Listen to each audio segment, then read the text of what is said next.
It's 1993. The internet is young, floppy disks are king, and a small group of developers in Texas are about to change the face of video games forever. The game is Doom, and it didn't just launch a franchise, it launched a movement. Doom was developed by id Software, a then young team fresh off the success of Wolfenstein 3D, a game where you kill a bunch of Nazis.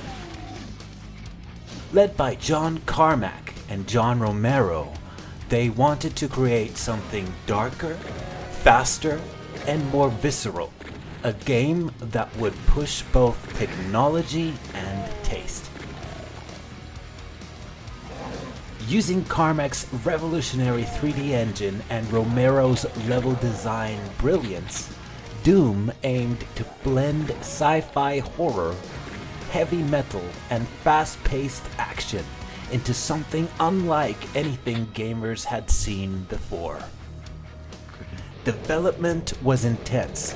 Id created their own tools, pioneered multiplayer deathmatch, and worked obsessively to release the game by the end of 1993. Back in the early 90s, the team at id Software, John Carmack, John Romero, Tom Hall, etc., were huge fans of the Alien movies, and they initially wanted to make a licensed Alien game. The idea was to have a squad-based horror shooter where you'd fight xenomorphs, very influenced by the Aliens movie. They even pitched the concepts to the rights holder, but the licensing didn't go through. Instead of giving up on the concept, they pivoted around the ideas and kept the main sci-fi action horror vibe and their creative freedom. This also shows how smart these college kids were. They did everything right, especially since they didn't have to share income with 20th Century Fox. That's how Doom was born. Fast-paced action, demons from hell, and Mars military base aesthetics that still gave it that Aliens meet Evil Dead vibe. Tom Hall's original Doom Bible, a design document for the game, had way more stories and characters, but most of it was stripped down to focus more on gameplay. You can definitely say that Doom is the unlicensed love child of the Aliens shooter game that never came to be.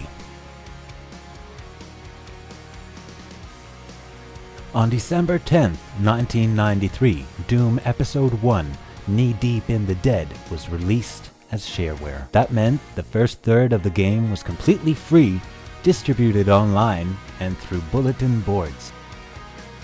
This strategy exploded. Players swapped floppy disks, downloaded it from slow modems, and stayed up late blasting demons in darkened rooms. It was a cultural moment. The full game, featuring episodes 2 and 3, followed soon after, but episode 1, designed entirely by Romero, remains the most iconic. But that wasn't the end of Doom, because the Ultimate Doom would package the 3 existing episodes and add a 4th episode as an expansion, if you will. So if Plutonia and TNT was the first expansion for Doom 2, then clearly Thy Flesh Consumed, the 4th episode of Doom 1, was basically the continuation or the expansion of the first Doom. Now, expansions usually are way more difficult than what you would find in the main campaign, but we will talk about the expansion when we get there.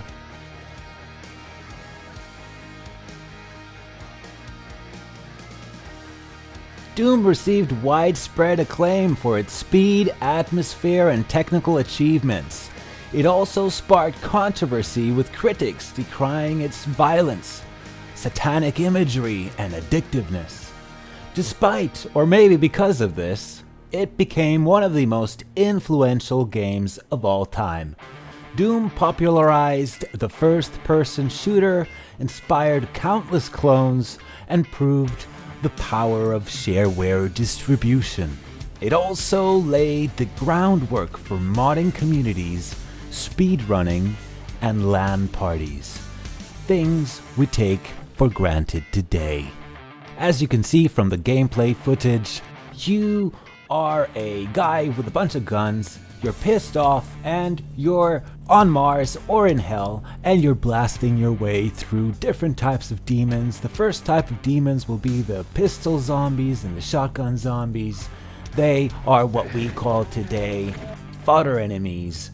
And then later on you will get the pinky demons, who will start biting you. If they get too close, they will not shoot at you, but they will bite and they will take a good chunk off of you. A good chunk of health, that is. Other enemies include the Spectre, which is a invisible variation of the pinky demon. Imps will be throwing fireballs at you, so be sure to blast them. And the chapter is finalized with the final new enemy of the chapter, which would be the Baron of Hell. Two of them pop up at the end of the chapter. They are taller imps, if you will, that can both shoot balls at you and can also scratch your face, which is super painful. They are very strong. They will need about 5 rockets in the face to finally drop dead.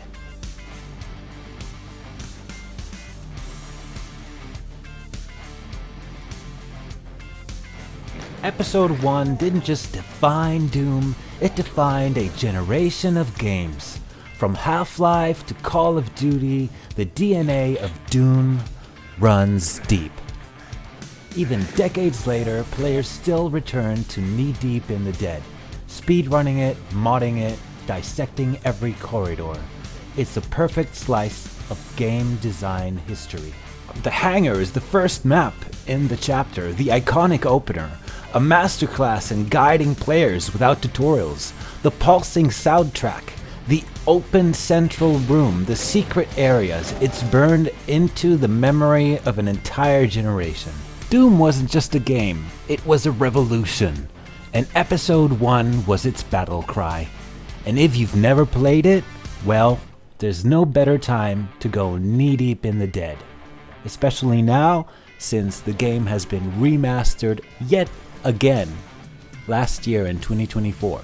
If you get Classic Doom on your console or on your PC, you are getting the ultimate compilation, the ultimate package with every single campaign, every single map that was officially released, and mods. So really, go play it.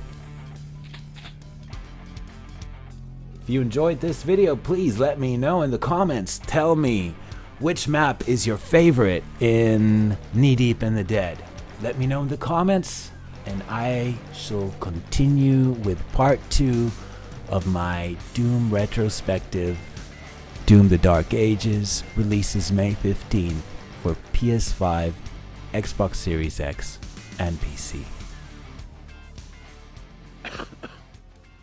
I'm currently streaming Classic Doom on my YouTube channel, so if you'd like to join me and talk about all things Doom in anticipation of the Dark Ages, please do join me. Let's have a blast.